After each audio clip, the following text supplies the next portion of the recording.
دکھائی دے رہی ہے؟ میسج کر دیجیے مرتبہ۔ اب ہم لوگ پڑھیں گے رانی کیتکی کی کہانی، اور انشاءاللہ خان انشاء۔ تو یہ سب سے پہلے کس صنف میں آتا ہے؟ تو داستان میں آتا ہے، اور کس کا لکھا ہوا ہے؟ تو انشاءاللہ خان انشاء۔ کتاب کا نام کیا ہے؟ رانی کیتکی کی کہانی، ٹھیک ہے۔ اچھا، ان کی اور جو کتابیں ہیں وہ یہاں دیکھ لیجیے۔ کلیات انشاء، دریائے لطافت، لطائف السعادت، ترکی روزنامچہ، مکرم المرام، رانی کیتکی کی کہانی، سلک گوہر، یہ تمام کتابیں انشاءاللہ خان انشاء کی طرف منسوب ہیں، یعنی ان کی لکھی ہوئی ہیں۔ اب یہاں آ جائیے، ہم انشاءاللہ خان انشاء کے حالات زندگی پڑھیں گے۔ کہہ رہے ہیں کہ انشاءاللہ خان انشاء کے آباء و اجداد نجف، اشرف یعنی عراق کے رہنے والے تھے۔ ان کے دادا سید نور اللہ خان ماہر طبیب تھے، جنہیں دہلی کے بادشاہ فرخ سیر نے اپنے علاج کے لیے دہلی بلوایا تھا۔ وہ اپنے فرزند یعنی کہ انشاءاللہ خان انشاء کے والد میر ماشاء اللہ خان کے ساتھ ہندوستان آئے اور بادشاہی وقت کا علاج کیا۔ صحت یاب ہونے کے بعد بادشاہ نے نور اللہ خان کو بہت کچھ نوازا اور یہیں کے ہو کر رہ گئے۔ سید نور اللہ کے بیٹے میر ماشاء اللہ خان جوانی میں مرشد آباد چلے آئے اور وہیں کے مقیم ہو کر رہ گئے۔ ماشاء اللہ خان نے مرشد آباد میں 2 شادیاں کی۔ پہلی شادی بنگال کے نواب بنگال کے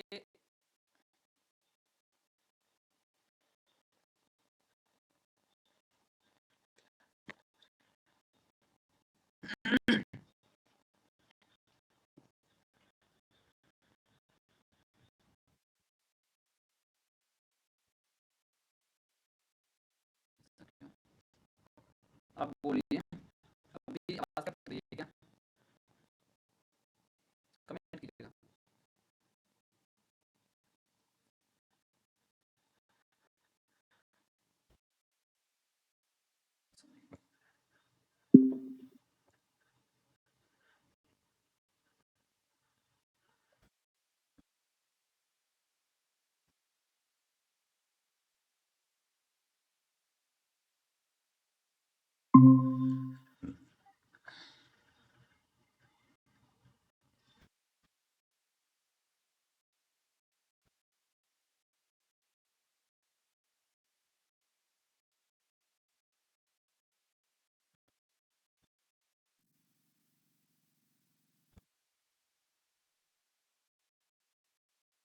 چلیے،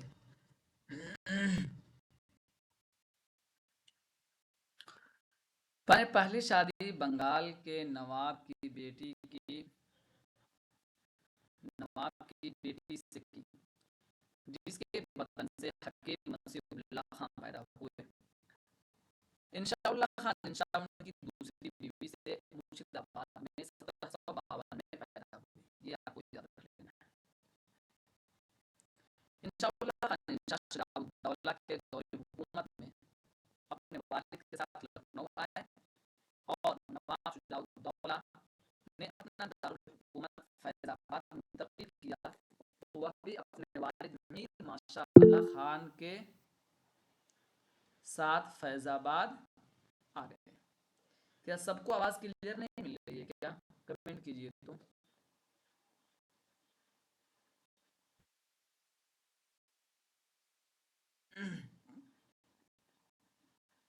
نہیں بتا شاکرہ کلیئر ہے؟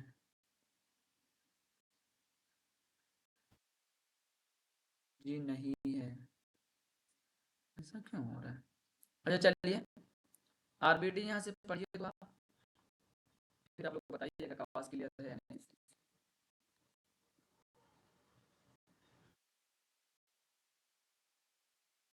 پڑھیے۔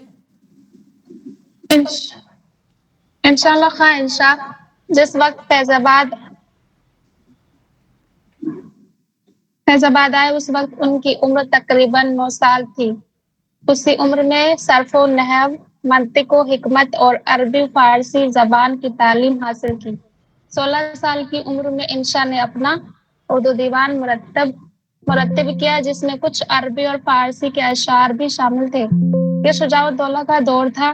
شجاع الدولہ کے بیٹے آصف الدولہ نے جب اپنا دارالحکومت فیض آباد سے لکھنؤ منتقل کیا تو انشاءاللہ خواہ انشاء اپنے والد کے ساتھ لکھنؤ آ گئے. کچھ دنوں بعد دونوں باپ بیٹے دہلی چلے گئے اور وہاں شاہ عالم کے دربار سے وابستہ ہو گئے. جب دہلی کے حالات خراب ہوئے تو انشاء لکھنؤ واپس آ گئے. یہاں ان کی زندگی میں بہت سے نشیب و فراز آئے. اس کے بعد جب نواب سعادت علی خان سے ان کی قربت ہوئی تو ان کی زندگی بہت پرسکون اور فراغت میں گزرنے لگی. اسی زمانے میں انشا نے اپنے بیشتر تخلیقی کارنامے انجام دیے. ڈاکٹر جمیل جالبی لکھتے ہیں یہ زمانہ انشا کی تخلیقی زندگی کا بہترین دور تھا.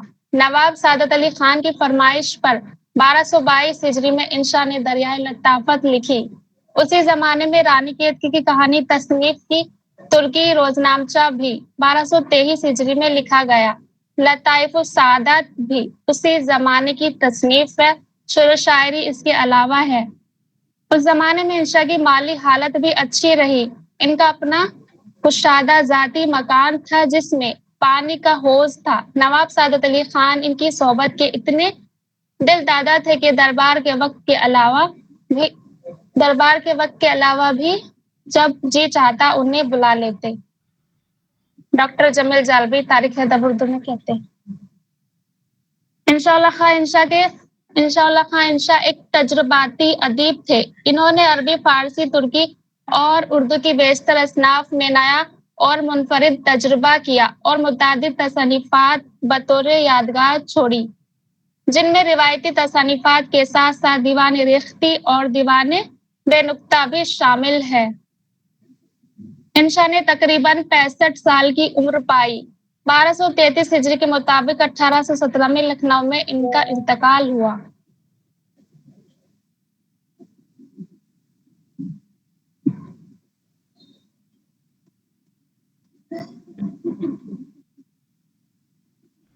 ٹھیک ہے. یہ انشاءاللہ خان انشا کے ہم بارے میں پڑھ رہے تھے. کب پیدا ہوئے، ان کے آباء و اجداد کہاں سے آئے، اور پھر اس کے بعد انہوں نے کدھر رخ کیا، کس بادشاہ کے زمانے میں رخ کیا، اور ان کے بارے میں جمیل جالبی نے کیا لکھا، اور پھر ان کا انتقال کب ہوا.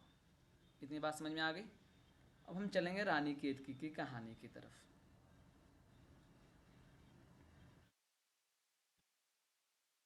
یہ کلیات انشا ہے اور دیگر ان کے کارنامے ہیں، تو اس کو آپ خود سے پڑھ لیجئے گا کیونکہ ہمیں جو نصاب میں ہے اس کو دیکھنا ہے.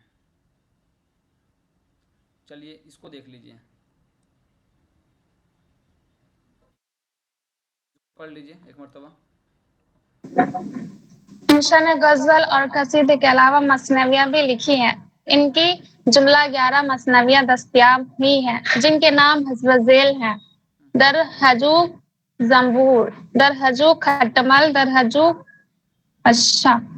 در ہجو مغز، مثنوی فعل، مرغ نامہ، فعل نہیں، شکایت، فیل، مثنوی فیل، مثنوی فیل،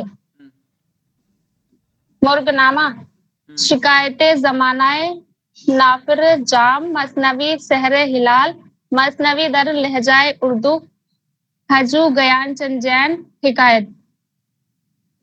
یہ جو ہے ہجو گیان چند جین، ان کی ہجو لکھی ہے انہوں نے.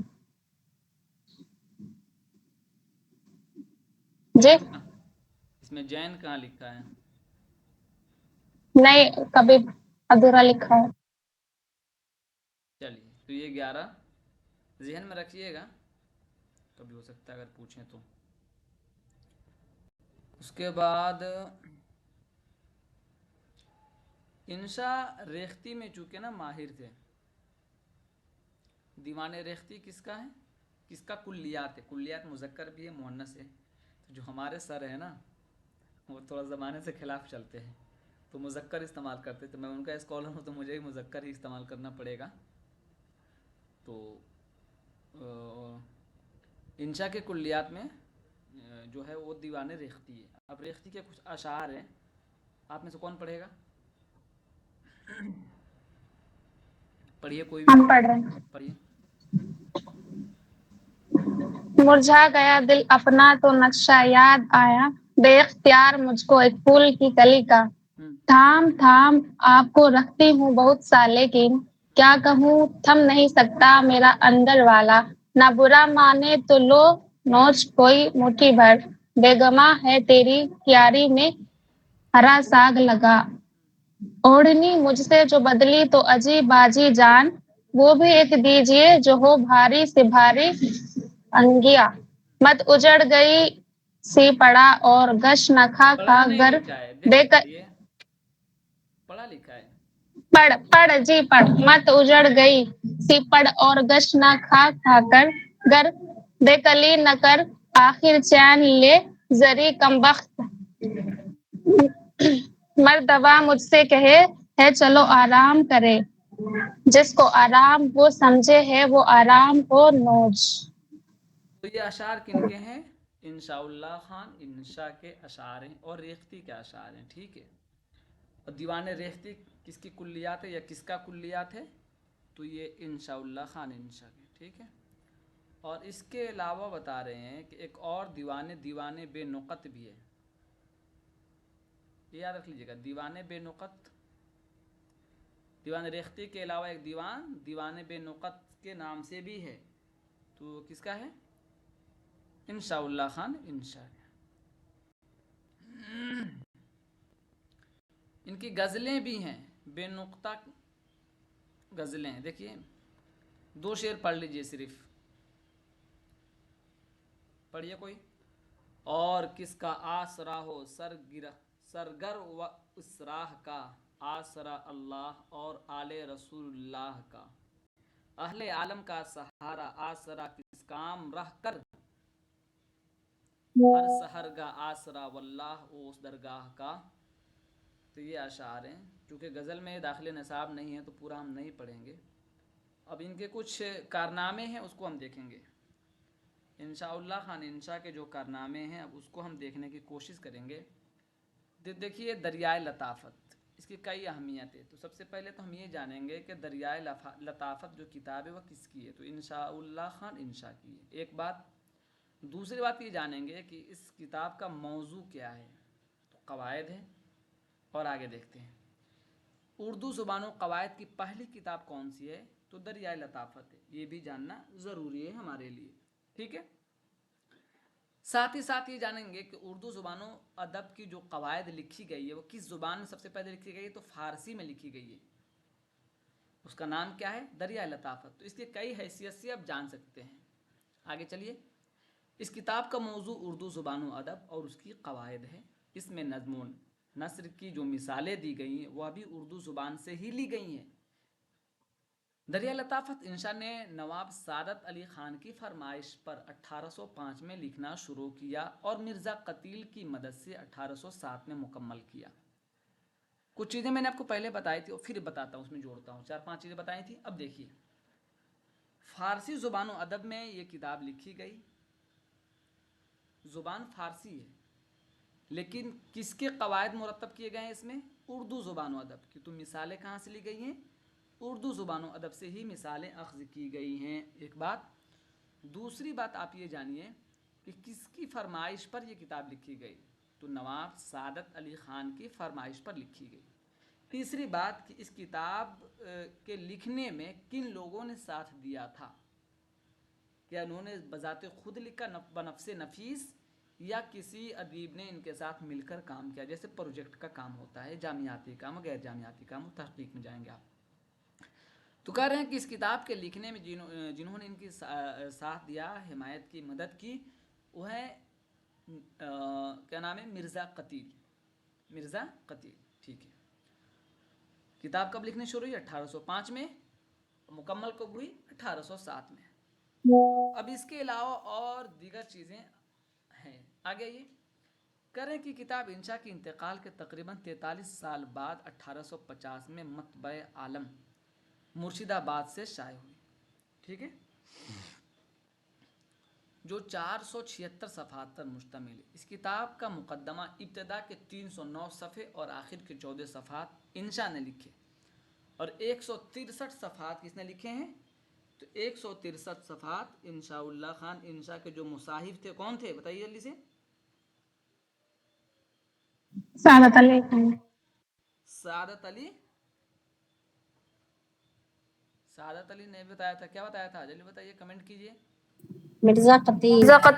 مرزا قتیل. صحیح جواب ہے مرزا قتیل. آئیے کہہ رہے ہیں کہ اس کا دوسرا ایڈیشن مولوی عبدالحق نے 1916 میں الناظر پریس لکھنؤ سے چھپوا کر انجمن ترقی اردو اورنگ آباد سے شائع کیا. یہ یاد رکھ لیجئے گا، سوال آ سکتا ہے. اس کتاب کا اردو ترجمہ اورنگ آباد ہی سے 1933 میں پنڈت برج موہن دتاریہ کیفی نے شائع کیا. یہ بھی یاد رکھ لیجئے گا. کیفی کا ترجمہ شدہ دوسرا ایڈیشن انجمن ترقی اردو ہند دہلی نے 1988 میں شائع کیا. دریائے لطافت جملہ 9 ابواب پر مشتمل ہے اور ہر باب میں متعدد ذیلی ابواب قائم کیے گئے ہیں. اب دیکھیے اس میں ابواب کتنے ہیں؟ عبدالرب کتنے ابواب ہیں اس میں؟ جلدی بولیے. 9 ابواب ہیں. 9 ابواب ہیں. کتنے ابواب ہیں؟ 9 ابواب ہیں. اب 9 ابواب تھوڑا دیکھ لیتے ہیں، ہو سکتا ہے کبھی سوال بن سکتا ہے یہاں سے. پہلی فصل جو ہے اردو زبان کی کیفیت. اردو زبان کی کیفیت. ٹھیک ہے. دوسری فصل یا دوسرا باب کیا ہے؟ اردو کے حروف تہجی. اردو کے حروف تہجی. اچھا، اس میں ایک چیز سمجھنی ہوگی. وہ کیا کہہ رہے ہیں کہ 9 ابواب ہیں. اس ابواب کے تحت مختلف فصلیں ہیں. تو پہلا باب اس میں 2 فصلیں ہیں، اردو زبان کی کیفیت. دوسری فصل اردو کے حروف تہجی. دوسرا باب دہلی کے مختلف فرقوں اور محلوں کی زبان. اب دوسرے باب کے تحت ذیلی جو عنوان ہے، دیکھیے پہلی فصل مختلف فرقوں کی زبان، دوسری فصل فصاحت کے ارکان، تیسری فصل خواص کے ذکر میں، چوتھی فصل بعض نصیحتوں پر تنقید. انہوں نے کیا کہا کہ یہ کتاب جو ہے یہ کتاب 9 ابواب پر مشتمل ہے، لیکن ان ابواب کے تحت ذیلی عناوین بھی قائم ہیں. تو 2 ہو گئے. تیسرا باب ہم دیکھتے ہیں، باب صوم. عنوان درج نہیں ہے. ٹھیک ہے. تو اس کے کچھ ذیلی عناوین دیکھیے. پہلی فصل دہلی کا روزمرہ اور محاورے وغیرہ. دوسری فصل دہلی کی خواتین کی زبان اور محاورے. باب چہارم بھی دیکھ لیجیے. پہلی فصل فعل کے سیغے. دوسری فصل اردو کی تعریف. تیسری فصل حرفوں اور حکایت کی مخالفت اور موافقت. چوتھی فصل بعض حرفوں کا لفظ سے گزر جانا. پانچویں فصل مصدروں کا بیان. اس طرح پورا پڑھ لیں گے. کچھ اس لیے پڑھا دیا ہے کہ ابھی کوئی اگر آپ کو کچھ کھوجنا ہو اور کچھ تلاش کرنا ہو تو اس کتاب کے اندر یہ چیزیں مل سکتی ہیں آپ کو. ٹھیک ہے. آگے جائیے. کچھ اور دکھا دیتا ہوں پھر آگے مجھے چلیں گے. کریں جیسا کہ اوپر ذکر کیا گیا کہ اس کتاب کو 2 لوگوں نے مل کر مکمل کیا، اس لیے ان دونوں نے اس کے 2 نام تجویز کیے تھے. انشا نے ارشاد ناظمی اور بحر السعادت، اور مرزا قتیل نے دریائے لطافت اور حقیقت اردو نام رکھنے کا مشورہ دیا تھا. آخر میں یہ کتاب دریائے لطافت کے نام سے مشہور ہوئی اور اردو ادب میں اردو کی پہلی قواعد کی کتاب کے طور پر جانی اور پہچانی گئی. یہ جو اخیر کے جو سطور ہیں 3 سطر ہیں یا 3 سطور پڑھ سکتے ہیں اس کو کیونکہ جمع ہے.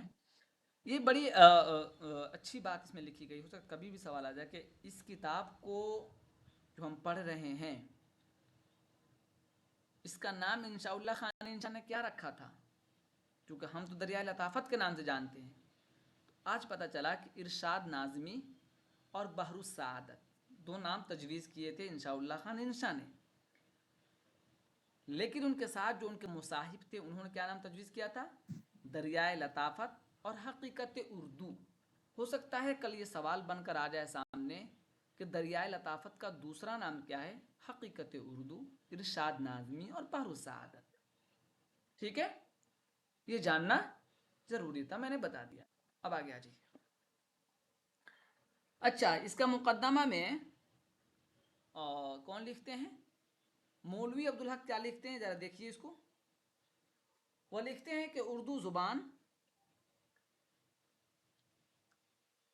بامستقل، یا اردو زبان چھوٹ گیا، اردو زبان بامستقل زبان اسی وقت ہوگی جب وہ ان زبانوں کے لفظ لے کر انہیں اپنا لے، اور جہاں وہ اپنے ہوئے ان کی شکل و صورت، وضاقتہ، رنگ ڈھنگ میں ضرور فرق آئے گا۔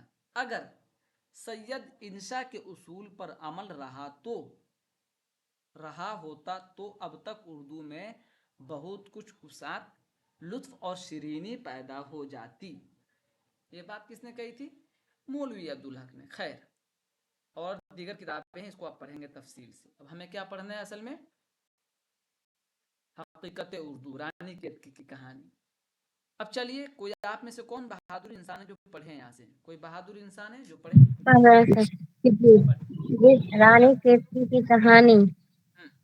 رانی کیتکی کی کہانی انشاء اللہ خان انشا کے تمام ادبی کارناموں میں سب سے اہم کارنامہ ہے۔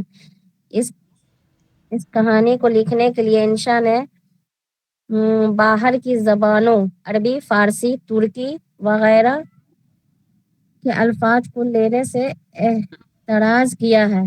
اس طرح کا تجربہ انشا شاعری میں پہلے کر چکے تھے۔ انشا نے ایک مثنوی در لہجہ اردو کے عنوان سے لکھنا شروع کیا تھا، جس میں انہوں نے عربی، فارسی اور ترکی کے کسی بھی لفظ کا استعمال نہیں کیا تھا۔ یہ مثنوی 51 اشعار پر مشتمل ہے، جو نامکمل اور ادھوری ہے۔ ایسا لگتا ہے انشا کا یہ تجربہ شاعری میں کامیاب نہ ہو سکا، اور انہوں نے نثر میں رانی کیتکی کی کہانی لکھ کر اپنے اس تجربے کو مکمل کیا، اور اس میں وہ کامیاب بھی ہوئے۔ اس کہانی کو لکھنے کی وجہ بتاتے ہوئے انشاء اللہ خان انشا خود لکھتے ہیں: ایک دن بیٹھے بیٹھے یہ بات اپنے دھیان میں چڑھی، کوئی کہانی ایسی کہیے جس میں ہندی چھٹ اور کسی بولی کی پوٹ نہ ملے، تب جا کے میرا جی پھول کی کلی کے روپ سے کھلے، باہر کی بولی اور گنواری کچھ اس بیچ نہ ہو۔ رانی کیتکی کی کہانی، مرتبہ پروفیسر صاحب علی۔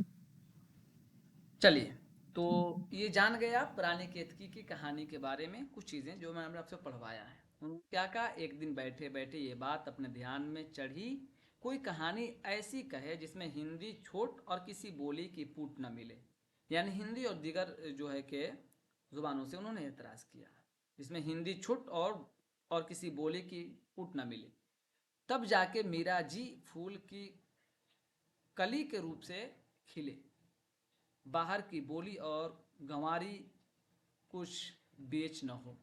یہ بات ہے۔ اچھا، کہاں کبھی کیا ہو گیا، لکھا کیوں نہیں رہا ہے؟ کبھی یہ سوال آتا ہے کہ وہ کون سی داستان ہے یا کون سی کتاب ہے جس کے بارے میں یہ کہا گیا ہے کہ اس میں اردو، عربی، فارسی سے احتراز، اردو نہیں، عربی، فارسی، ترکی سے احتراز کیا گیا ہے؟ تو رانی کیتکی کی کہانی۔ ٹھیک ہے، اقتباس دیکھیے آپ میں سے کوئی ایک آدمی، پھر دوسرا کوئی پڑھیے، کوشش کیجیے۔ اس تجربے میں انصاف بہت حد تک کامیاب نظر آتے ہیں، لیکن خالص مہندہ الفاظ استعمال کرنے کی وجہ سے تحریر بوجھل ہو گئی ہے، جس کی وجہ سے اسلوب بے اثر اور کمزور ہو گیا ہے۔ اس تعلق سے جمیل جالبی کا یہ اقتباس ملاحظہ ہو: ملا تعلق سے خلاصہ جملے ہو۔ کا یہ اقتباس ملاحظہ ہو۔ خود رانی کیتکی کی کہانی کی نثر میں آپ کو بار بار اظہار بیان کیے کہ اکھرے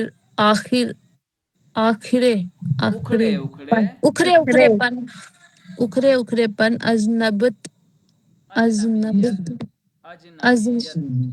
اجنبیت بات کو گھما کر کہنے کی کوشش اور قلم کو عجز کا اور قلم کے عجز کا اس لیے احساس ہوگا اور کہ قلم کے یہاں انشا عربی و فارسی کے الفاظ کو خارج کر کے اور قلم کے نثر کے خالص ہندوی امکان کو تلاش کرنے کا تجربہ کر رہے ہیں۔ اس بات کو ایک مثال سے سمجھیے۔ اسی کہانی میں انشا نے ایک جملہ لکھا ہے، اتنا بڑھ چلنا اچھا نہیں، میرے سر چوٹ ہے۔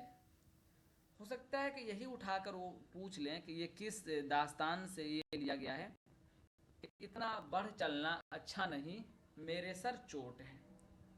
اس جملے سے جو بات انشا کہنا چاہتے ہیں وہ پڑھنے والے تک پوری طرح نہیں پہنچتی اور ذہن سوچنے لگتا ہے کہ سر پھٹ گیا تھا جس کی چوٹ ہے، کہ اس مطلب کیسے، پھر اس چوٹ کا بڑھ چلنے سے کیا تعلق ہے۔ اب آپ لفظ چوٹ کی جگہ وہ عام مروج فارسی لفظ درد رکھ دیجئے تو ساری بات صاف ہو جاتی ہے۔ ٹھیک ہے، یہ کچھ باتیں ہیں، آگے آ جائیے۔ اس میں رانی کیتکی کی تعلق سے ایک شعر بھی ہے، یہ وہ کہانی جس میں ہندی چھوٹ کسی اور بولی کا نہ میل ہے نہ پوٹ، یہ تو آپ جان جائیں گے۔ ٹھیک ہے، سلک گوہر ان کی کتاب ہے، یہ آپ کو ذہن میں رکھنا ہے۔ آگے آ جائیے۔ اب یہ اسی کا ہے کیا؟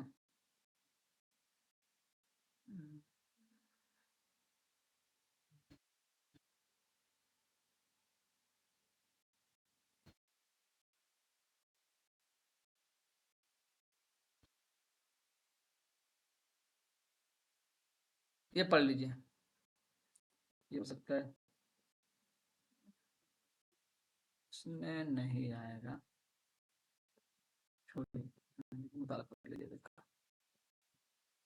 یہ پڑھ لیجیے، یہاں سے سوالات ہو سکتا ہے مل جائیں آپ کو، کچھ بھی پوچھا جا سکتا ہے۔ کون پڑھے گا آپ میں سے؟ رانی کیتکی کی کہانی کی تحقیق و تدوین۔ رانی کیتکی کی کہانی کے زمانے تصنیف میں محققین کے درمیان اختلاف ہے۔ چونکہ اس داستان کو ہندی کی پہلی کہانی بھی کہا جاتا ہے، اس لیے یہاں ہندی کے محققین کی رائے جاننا بھی ضروری ہے۔ ہندی کے محققین اس کہانی کا سنِ تصنیف الگ الگ بتاتے ہیں۔ ڈاکٹر چھوی ناتھ تریپاٹھی نے 1803، ڈاکٹر پرمانند سری واستو نے 1800 سے 1810 اور پنڈت رام چندر شکل 1798 سے 1803 کے درمیان قیاس کرتے ہیں، لیکن کسی نے حتمی فیصلہ نہیں کیا ہے۔ اردو کے محققوں نے بالاتفاق داستان کا سنِ تصنیف 1803 عیسوی مانا ہے۔ مولوی عبدالحق، جو اردو میں رانی کیتکی کی کہانی کے پہلے مرتب ہیں، اپنے مقدمے میں لکھتے ہیں، اس داستان کا ذکر مدت سے سنتے آتے تھے لیکن ملتی نہیں تھی۔ آخر ایشیاٹک سوسائٹی آف بنگال کی پرانی جلدوں میں اس کا پتہ لگا۔ مسٹر کلنٹ، پرنسپل لامارٹن کالج، لکھنؤ کو اس کا ایک نسخہ دستیاب ہوا تھا جسے انہوں نے سوسائٹی کے رسالے میں طبع کرا دیا۔ 1852 عیسوی میں ایک حصہ طبع ہوا اور دوسرا حصہ 1855 میں، لیکن بہت غلط چھپی تھی۔ اردو میں شائع ہونے کے بعد میرے عنایت فرما جناب پنڈت منوہر لال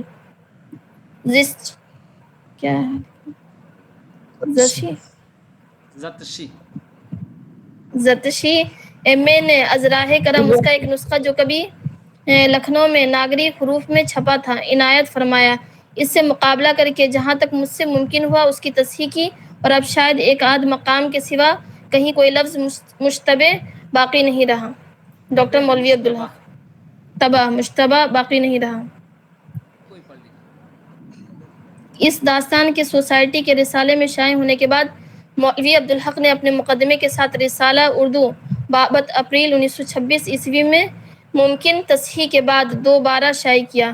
اس اشاعت کے بعد مولوی عبدالحق کے دوست منوہر لال زتشی نے انہیں ایک نسخہ فراہم کیا جو کسی زمانے میں دیوناگری میں لکھنؤ سے شائع ہوا تھا۔ اس نسخے کی مدد سے مولوی عبدالحق نے اس میں مزید تصحیح کر کے 1933 عیسوی میں اس داستان کو کتابی صورت میں شائع کیا۔ اس کے بعد 1955 عیسوی میں اس کا دوسرا ایڈیشن امتیاز علی عرشی نے کراچی سے شائع کرایا۔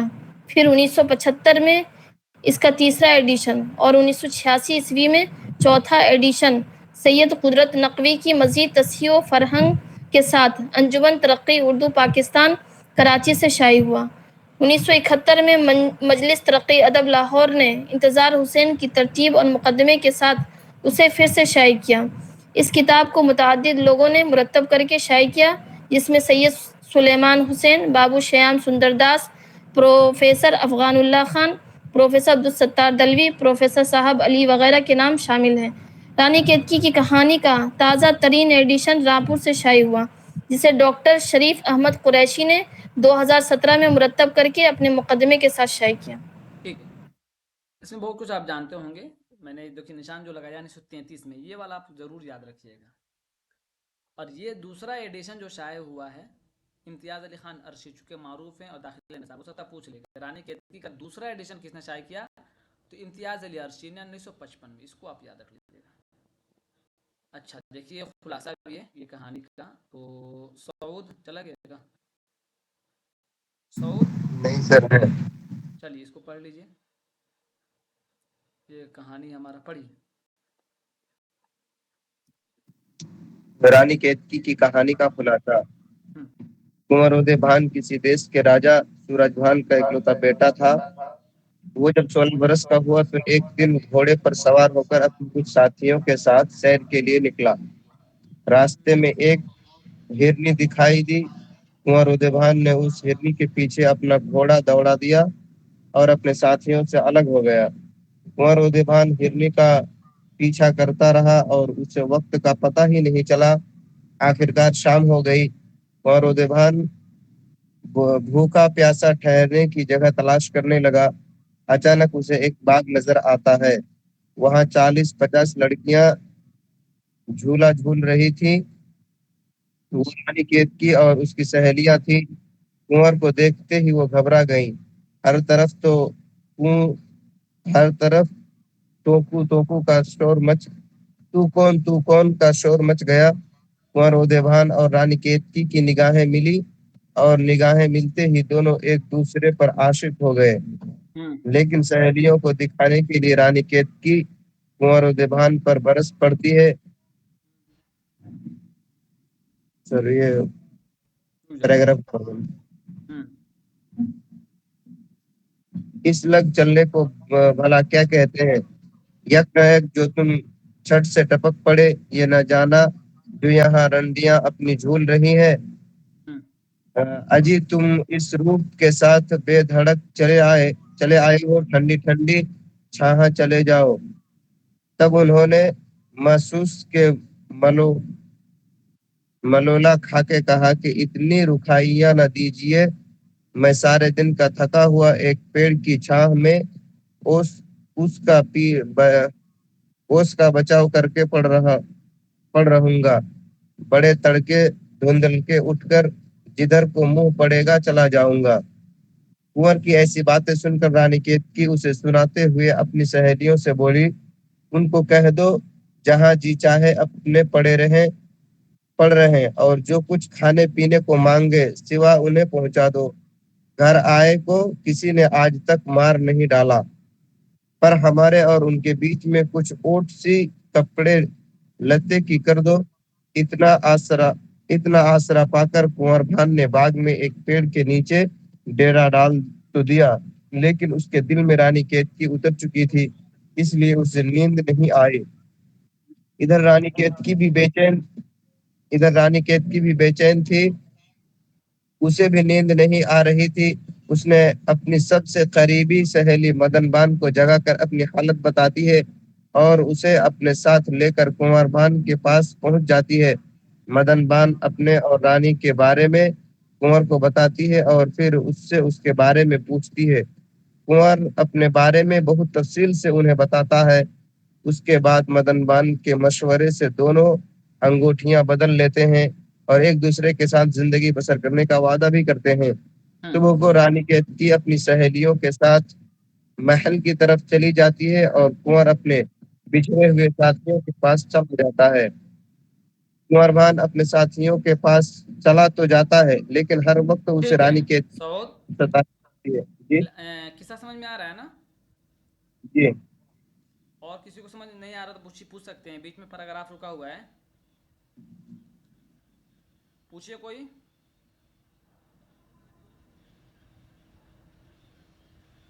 کسی کو سمجھ میں نہیں آ رہا بتائیے۔ اس میں دو ہے، بھبوت اور بخمیر، دو چیز کا ذکر ہے شاید۔ کیا ہوا؟ بھبوت اور بخمیر تو دونوں کی الگ الگ خاصیت تھی، تو ابھی یاد نہیں رہا۔ کیا چیز ایک بار اور، ابھی تو پڑھا ہی رہا ہوں عبدالعلیم، تو دیکھیے ابھی چلیے یہاں تک آپ نے پڑھا تھا، تھوڑا سا میں بھی پڑھتا ہوں، سنیے اس کو۔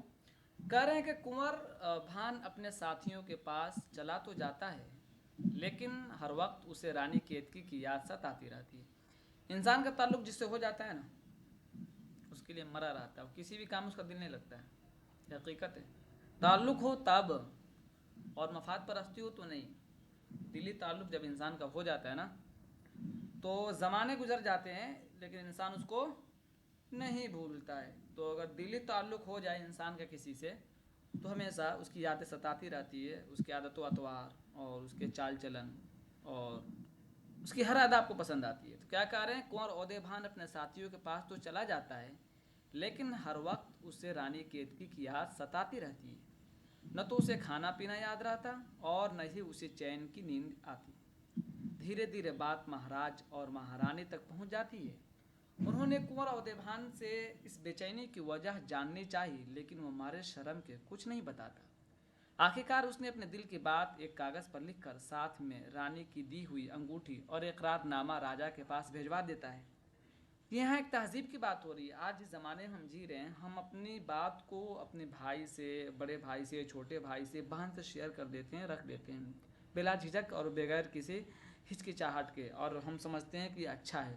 لیکن کس زمانے میں اس تہذیب ہوتی تھی کہ انسان جو ہے اپنے دل کی بات اپنے والدین سے اور اپنے اعزاء و اقارب سے براہ راست نہیں کر سکتا تھا، نہیں رکھتا تھا۔ وہ زمانے کی تہذیب تھی۔ دیکھیے حالانکہ شہنشاہ کے گھرانہ ہے لیکن انہیں بات نہیں رکھ رہے ہیں۔ جب راجہ سورج بھان کو حقیقت کا علم ہوا تو اس نے رانی کیتکی کے والدین کو شادی کا پیغام بھجوا دیتا ہے، لیکن رانی کے والدین شادی کرنے سے انکار کر دیتے ہیں۔ جب یہ خبر راجہ سورج بھان کو ملتی ہے تو وہ جگت پرکاش پر چڑھائی کر دیتا ہے۔ دونوں میں گھمسان لڑائی ہونے لگتی ہے۔ اسی دوران راجہ جگت پرکاش نے اپنے گرو جوگی مہندر، ابھی یاد رکھنا ہے کہ راجہ کا جو جگت پرکاش ہے وہ کون ہوتا ہے؟ گرو ہوتا ہے جوگی مہندر۔ اسی دوران راجہ جگت پرکاش نے اپنے گرو، یعنی راجہ جگت پرکاش کا گرو کون ہوتا ہے؟ جوگی مہندر کو، جو کیلاش پربت پر رہتے تھے، پربت پہاڑ، کیلاش بھی یاد رکھ لیجیے گا، اپنی پریشانی لکھ بھیجی۔ وہ اپنے 90 لاکھ سپاہیوں کو لے کر آندھی اور طوفان کی طرح آ پہنچا، اور آتے ہی نہ صرف راجہ سورج بھان، رانی لکشمی اور کنور ادے بھان کو ہرن بنا ڈالا بلکہ ان کی تمام فوج کو بھی ہرن بنا دیا۔ جاتے جاتے گرو جی کچھ بھبوت دے جاتے۔ بھبوت کا ذکر آ گیا۔ بھبوت کی خوبی یہ کہ اسے آنکھوں میں لگانے والا سب کو دیکھ سکتا ہے۔ یہ یاد رکھ لیجیے گا، یہ خوبی بھی کبھی پوچھا جا سکتا ہے امتحان میں، لیکن خود کسی کو نظر نہیں آتا۔ یہ اس زمانے میں جو آپ لوگوں نے گاڑی دیکھا ہوگا، مہنگی جو گاڑیاں آ رہی ہیں آج کل، جو اندر ہوتے ہیں نا گاڑی کے اندر، وہ آپ کو دیکھ لیتے ہیں لیکن آپ ان کو نہیں دیکھتے ہیں۔ ایسا ہو رہا ہے یا نہیں؟ جی تو یہ کہہ رہے ہیں بھبوت کی خصوصیت کیا ہے کہ لگانے والا تو نہیں دیکھتا، لیکن کیا کر خود تو، لیکن خود کسی کو نظر نہیں آتا۔ یہ وہ بالکل وہی بلیک گلاس والا معاملہ ہے کہ لگانے والے کو کوئی نہیں دیکھ سکتا لیکن جو لگایا وہ دوسرے کو دیکھ سکتا ہے۔ آگے آ جائیے۔ کریں کچھ وقت گزرنے کے بعد رانی کیتکی کسی طرح اپنی ماں سے وہ بہبود حاصل کر لیتی ہے. پھر مدن بان کو بہلا پھسلا کر میری انڈیا جیسی اپنے ساتھ لینا جانا چاہتی ہے، لیکن اس کا تیور بدلا ہوا دیکھ کر ایک دن چپکے سے بھبوت آنکھوں میں لگا کر کنور کی تلاش میں نکل پڑتی ہے. ادھر اس کے ماں باپ بہت پریشان ہو جاتے ہیں. بالآخر مدن بان بھی بھبوت لگا کر اپنی سہیلی کو ڈھونڈنے نکل پڑتی ہے. دونوں سہیلیوں کی ملاقات ایک جنگل میں ہوتی ہے. مدن بان رانی کیتکی کو گھر لے آتی ہے. راجا جگت پرکاش بیٹی کی ضد کے آگے ہار مان جاتا ہے اور پھر اپنے گرو کو یاد کرتا ہے. کہتے ہیں نا، تو ہی نہ چاہے تو بہانے ہزار ہیں. اگر آپ کسی سے محبت کرتے ہیں، کسی سے لگاؤ ہے، دو طرفہ لگاؤ ہے، کام بن جائے گا. اور خلوص نیت کے ساتھ رہیں گے تو، ہے نا. گرو جی کے بہت تلاش کرنے کے باوجود، نہیں تو جانتے کیا ہوگا، وہی کہے گا میرے پاپا نہیں مان رہے ہیں، تم بات کرو. چلیے، گرو جی کے بہت تلاش کرنے کے باوجود بھی کنور بھان اور اس کے والدین اسے نہیں ملتے. مہیندرگر اپنے گرو راجا اندر سے امداد طلب کرتے ہیں اور ان کی مدد سے کنور ادے بھان ان کے والدین اور اس کی تمام فوج کو اصلی صورت میں لے آتے ہیں. اندر کنور کو اپنا بیٹا مان لیتا ہے. پھر رانی کیتکی اور کنور ادے بھان دونوں کی شادی کر دیتا ہے. آخرکار کہانی اس دعا پر ختم ہوتی ہے کہ جیسے ان لوگوں کے دن پھرے اور بچھڑے ہوئے ملے، ویسے ہی ہمارے تمہارے سب کے دن پھرے. سب کے دن پھرے مطلب ہمارے اچھے دن آئے. دن پھرنا مطلب یہ دن بھی پھر جائے گا، مطلب اچھا دن آنا. باقی یہ تجزیاتی مطالعہ، تہذیب و ثقافت، اس چیزیں میں جو بھی ہے آپ پڑھ ڈالیے گا اس کو. جنگ و جدال جو بھی ہوا پورا تجزیاتی مطالعہ کیا اس کا.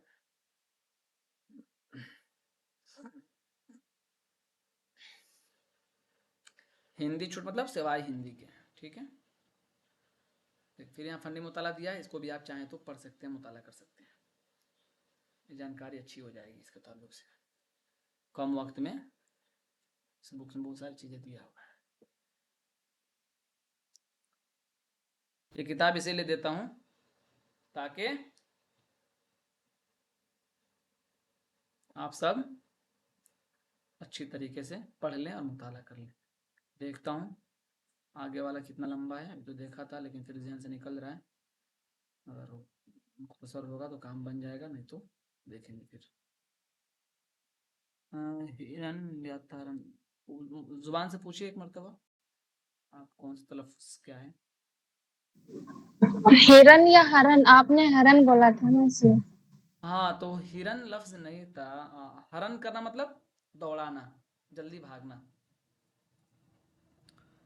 رجب علی بیگ سرور، اس کو پڑھ لیں کیا؟ پڑھیے گا یا کل پڑھیے گا؟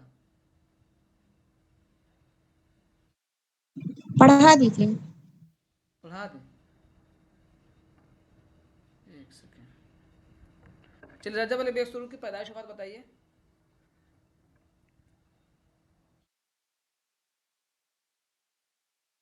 کمنٹ کیجیے.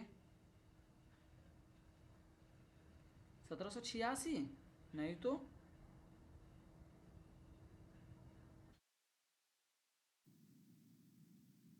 1786 1869.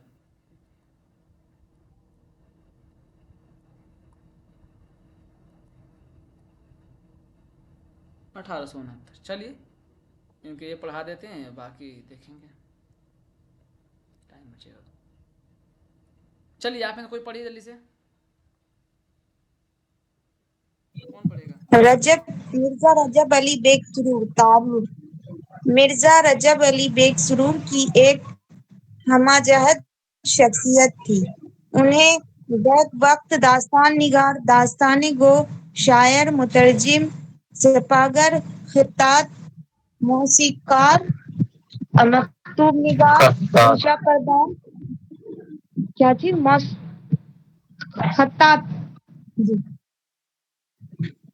خطاط، موسیقار، مکتوب نگار، انشا پرداز، معاشرتی نواز، محب شاہان اودھ،